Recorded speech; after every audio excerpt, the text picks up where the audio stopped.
Let me ask you Yeah. about because you're obviously not eating as much carbs. You said just kind of once in a while.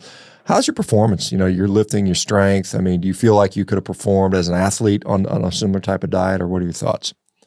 So my strength is great. And from, my own line of thought and from the research, what I think is going on is, I built up a lot of this muscle that I have eating higher carbohydrates to get bigger. So after I lost a lot of the weight going keto, when I started trying to put muscle back on, I do think I had a little bit of an easier time than somebody would have who never had that muscle in the first place.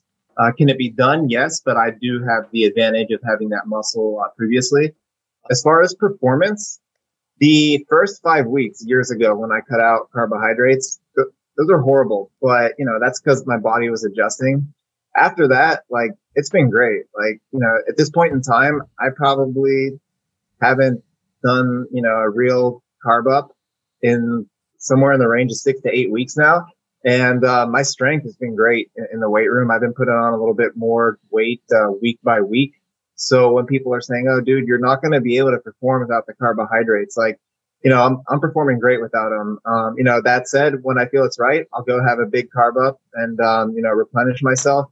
And before I lift, I do like to have a tablespoon of maple syrup with a black coffee, like an Americano or a strong espresso drink, just for some quick carbs. But that's only, like 15, 20 grams of carbs there. So nothing too significant.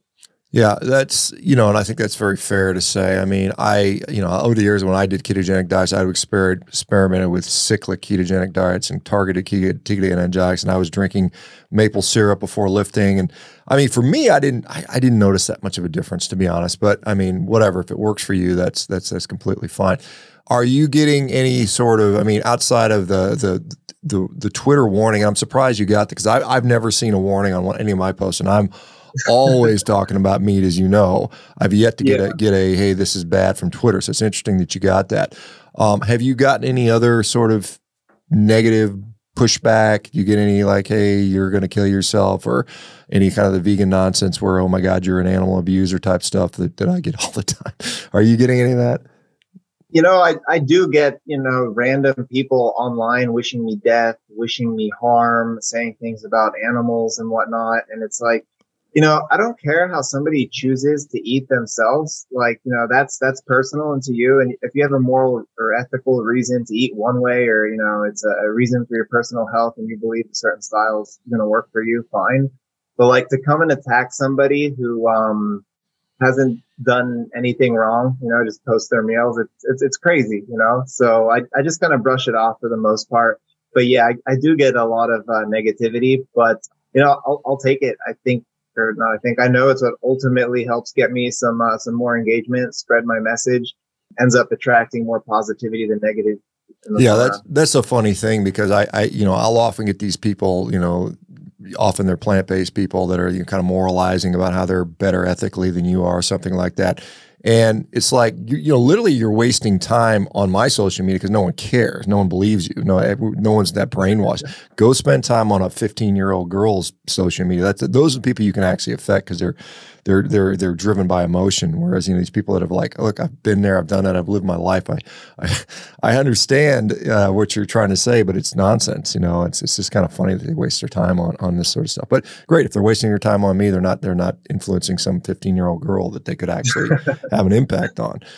There's some people that will say, if you eat all this protein, because obviously you're eating 3 or 4 pounds of meat, eggs, whatever, you're putting 300, 400 grams of protein down some days. Any negatives effects on that? Have you noticed like your kidneys are failing, or your liver's failing, or any of those types of things? No, nothing negative at all. I mean, people are always asking for blood test results. And like, I never thought people would have an interest in my medical history. And I realize that they do. But, I've had my blood tested multiple times over the years, and all my numbers have always been stellar. There's been times where I just don't really want to have a nutritional conversation with my doctors. They ask how I eat, and I'm like, oh, just regular recommendations, whatever. And they'll be like, oh yeah, I can tell your blood work is perfect. So yeah, everything's always been fine. So, perhaps sometime in the near future, I'll go get some more blood work and actually save the results since people are interested, and show people everything's all right. Yeah, and it's, you know, again, it's more important. In my view, it's more important how you're performing, and how you look, and how you feel, and all that thing. Because the blood work can be very. It doesn't always represent the whole deal. I think people need to understand that. But you know, you've been certainly not shy about what you're doing. I mean, I see you out in the street, you know, walking down New York City, the street just chawing on a big old hunk of salmon or something like that. Some people are very reclusive, and they're not willing to say, you know, it's my personal business what I eat. But you know, you've been a little more in your face about it. Obviously, you got a social media account like I do, and I'm happy to do that. Is that intentional to sort of like stick it to some people, or is it just saying, "Hey, this is what I do"? A lion doesn't care about the opinion of sheep, so like people can think about me whatever they want. I mean, like that salmon video. Literally, my wife's son and I were walking through New York City one day, and I was hungry, so I stopped in a Whole Foods, and I just grabbed this pack of salmon and opened it and started eating it. It was pre-cooked. And my wife looked at me and she's like, "You're crazy. You're just walking around the city eating a piece of salmon." I'm like, you know, this is what I want to eat, whatever. And then I was like, I mean, next time we should film it. So the next time we filmed it, but it wasn't like intentional. Oh, let's do something crazy. It was just, hey, this is something I normally do, and it'd make for great content. Yeah, I mean, if you're walking around eating an ice cream cone, no big deal. But if you're eating something actually nutritious and good for you, you know, high quality protein, it's like, I got to look at that guy. He's crazy. I don't know. It's kind of funny how we have gotten as a society where, you know, what's going on there. New York City, you know, you've got a mayor, Eric Adams, who wants everybody to live a plant-centered I think he said he called it a plant-centered based life, or some gobbledygook that he was doing. Are you seeing a lot of pressure within the city to go vegan, to give up meat? Is that just a headline, or is there actually some real stuff going on there? From my experience, it's a headline. To be honest, you know, I don't do politics, so I see stuff come across my timeline. I block it, I mute it, I click, I'm not interested in this ad. But, you know, of course, you see some things here and there online, but that's not really representative of this area. I mean, every single grocery store I walk into, there's always that cliche person or two that's in your way because they need to observe every single steak and pick out the most perfect one. And all right, sometimes I'm that dude as well.